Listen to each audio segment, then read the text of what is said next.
Donc, dans l'actualité aujourd'hui, sur la scène régionale, d'abord, le Conseil régional de l'environnement Chaudière-Appalaches, CRECA, qui met sur pied pour l'hiver prochain une nouvelle initiative qui s'appelle Get Ta Glace, voilà, liant adaptation au changement climatique et loisirs d'hiver. Ben oui, je pense que faut se faire une idée que l'hiver a changé. Vous savez, dans le temps, au mois de novembre, on avait beaucoup de neige quand on était jeune. Et là, hier, je voyais Colette Prévencher là, qui annonçait pas des records, mais que ça a été un mois de novembre très doux. Ben, c'est la réalité.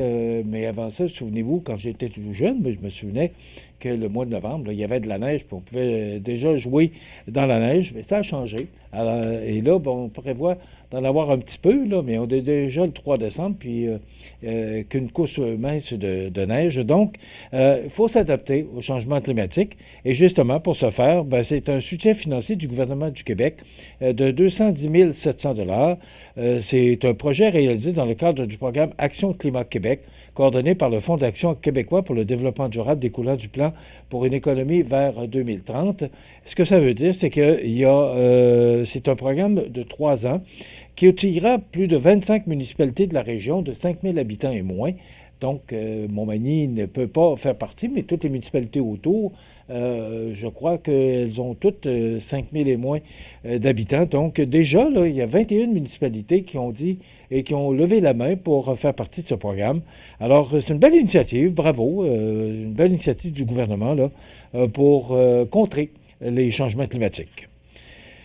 Les services de police du Québec, en collaboration avec les contrôleurs routiers de la Société de l'assurance automobile du Québec, qui intensifieront leurs interventions jusqu'au 2 janvier prochain dans le cadre de l'opération nationale concertée ciblant la capacité de conduire avec des facultés affaiblies par l'alcool ou la drogue.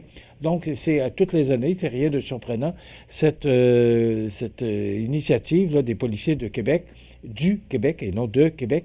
Alors, c'est cette journée nationale d'opération de sécurité routière qui aura lieu le 12 décembre également. Donc, ce qu'on nous dit aussi, c'est qu'on a beau en parler. Pourtant, entre 2018 et 2022, en moyenne, l'alcool était en cause dans 25 %. C'est le quart de tous les accidents mortels et 15 % des collisions avec blessés graves. Donc, on a beau en parler, mais c'est encore très évident que les gens, certaines gens, là, pas la majorité, mais certaines gens, prennent encore le volant alors qu'ils ont pris un petit verre de trop.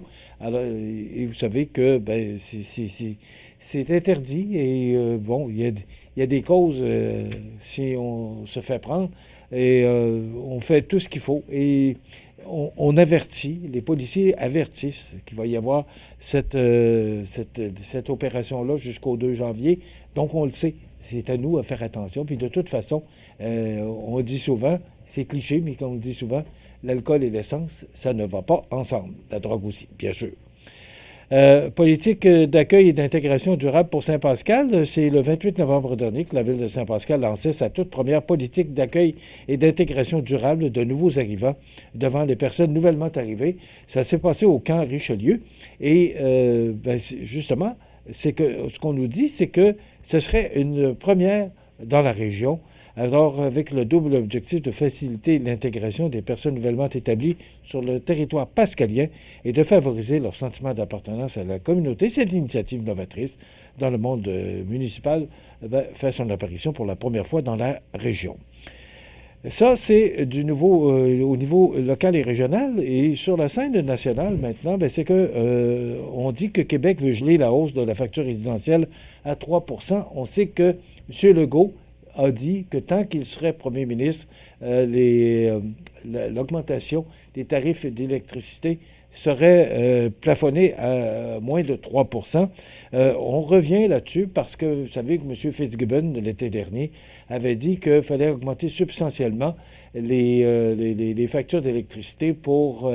vous savez, on parle beaucoup d'électrification. Là, justement, il y a un sujet, j'aurai malheureusement pas le temps de vous en parler, mais on parle beaucoup d'électrification des voitures. Il y a beaucoup de concessionnaires automobiles là, qui ont plein de voitures dans leur cours. ben si on a besoin de plus d'électricité, ben ça prend des moyens, ça prend des éoliennes, ça prend peut-être des nouveaux barrages. C'est un investissement très important. On parle d'investissement d'Hydro-Québec là, qui pourrait aller jusqu'à 150 milliards de dollars afin d'augmenter la capacité de production d'électricité propre et moderniser son réseau. Alors, ça prend de l'argent pour faire ça. Donc, M. Legault dit non, non, non, non. Il n'est pas question, on n'augmente pas plus que 3 Et on en parle des taux d'intérêt à 0 et des stocks jamais vus. Les fabricants inondent le Québec de véhicules électriques invendus ailleurs et vous avez jusqu'au 31 décembre pour profiter de subventions quand même très importantes et très alléchantes là, pour vous procurer un véhicule électrique.